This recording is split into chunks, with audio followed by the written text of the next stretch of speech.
नमस्कार दोस्तों, TET exam fever में एक बार फिर से आपका स्वागत है। फ्रेंड्स, इस वीडियो में हम लोग डिस्कस करने वाले हैं शैक्षिक मूल्यांकन, क्रियात्मक सोच एवं नवाचार के पेपर के बारे में। फ्रेंड्स, जो अभी डीएलएड थर्ड सेमेस्टर का पेपर हुआ है, शैक्षिक मूल्यांकन, क्रियात्मक सोच एवं नवाचार, तो फ्रेंड्स उसी पेपर के बारे में हम लोग डिस्कस करने वाले हैं।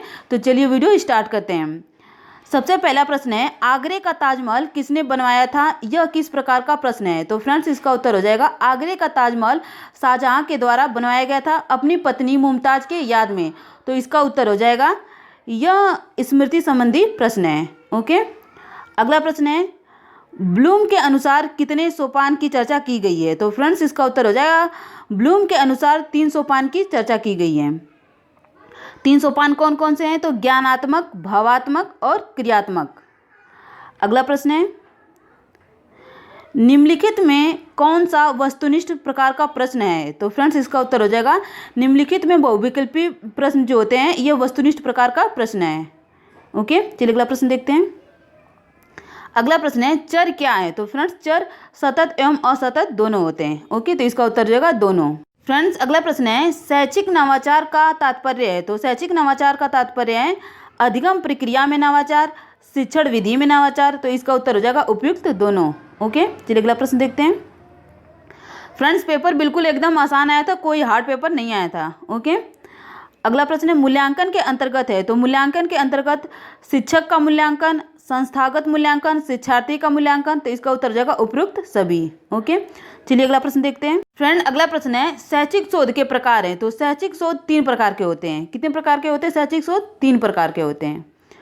अगला प्रश्न है, परीक्षण के गुणों में निम्न में कौन नहीं है? तो फ्रेंड्स परीक्षण के गुणों में वैधता होता है, विश्वसनीयता होता है, लेकिन यहाँ पे पूछा जा रहा है कि परीक्षण के गुणों में निम्न में कौन नहीं है? तो इसका उत्तर हो जाएगा जागरूकता नहीं है। अगला प्रश्न है, व्यापक मूल्यांकन का आशय होता है? तो फ्रेंड्स व्यापक मूल्यांकन का आशय होता है व्यक्तित्व के सभी पक्षों का मूल्यांकन से।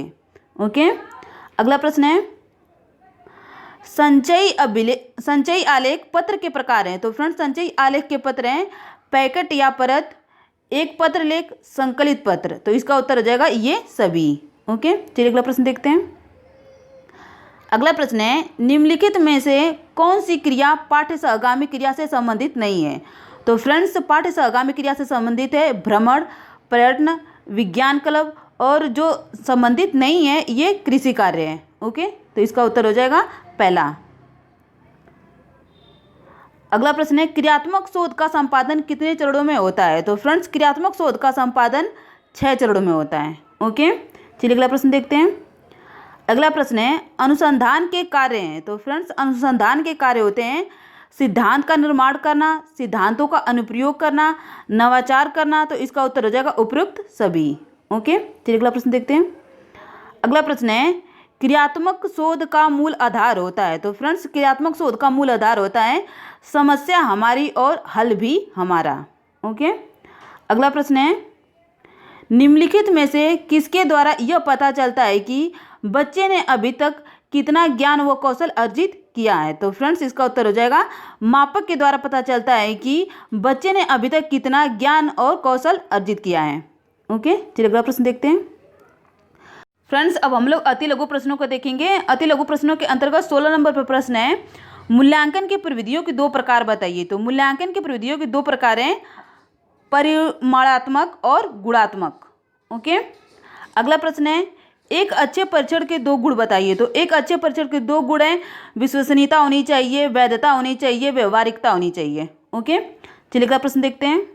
फ्रेंड अगला प्रश्न है, समाज मिति विधि का विकास किसने किया? तो इसका उत्तर हो जाएगा समाज मिति विधि का विकास जैकब लेवी मोरोनो ने किया था। ओके, अगला प्रश्न है, शिक्षण प्रक्रिया का विश्लेषण कितनी अवस्थाओं में किया जाता है? इसी प्रकार से अगला प्रश्न है, विद्यालय में क्लब का उद्देश्य बताइए, मूल्यांकन प्रक्रिया में अनुप्रयोग का अर्थ बताइए। फ्रेंड्स बिल्कुल पेपर एकदम आसान आया था। ओके, अगला प्रश्न है, क्रियात्मक अनुसंधान क्यों आवश्यक है? कोई एक कारण लिखिए।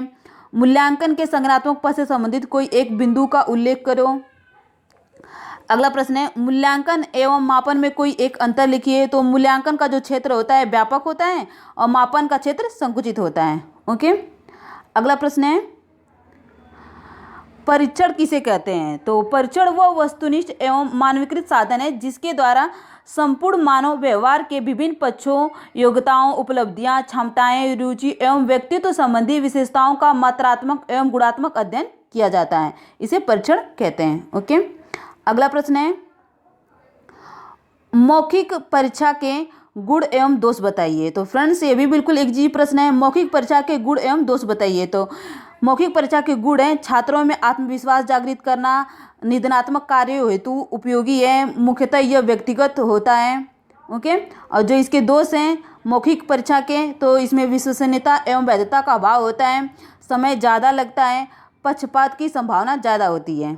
ओके, अगला प्रश्न है, दक्षता आधारित मूल्यांकन क्या है? परीक्षा निर्माण के अंतिम चरणों को संक्षेप में बताइए। तो फ्रेंड्स इसी प्रकार से सब प्रश्न पूछे गए थे, पेपर बिल्कुल सरल आया था। ओके, और लघुत्तरीय प्रश्न है, अच्छे परीक्षणों के गुण लिखिए, अवलोकन विधि के अनुप्रयोग लिखिए। अगला जो प्रश्न पूछा गया था, योजना निर्माण के कारणों का उल्लेख कीजिए, शैक्षिक अनुसंधान के चरणों का उल्लेख कीजिए, सामूहिक सहभागिता के लक्षणों को समझाइए, शिक्षण अधिगम में मूल्यांकन का अर्थ स्पष्ट कीजिए। तो फ्रेंड्स जो पेपर था कुछ हार्ड नहीं आया था, बिल्कुल आसान आया था, एकदम बिल्कुल पेपर इजी आया था। तो फ्रेंड्स कमेंट बॉक्स में ज़रूर बताइए कि आपने कितने प्रश्नों को किया है। ओके, तो फ्रेंड्स आज के लिए बस इतना ही। यदि आपको ये वीडियो पसंद आती है तो प्लीज़ ज़्यादा से ज़्यादा लाइक, शेयर और सब्सक्राइब कीजिएगा। धन्यवाद।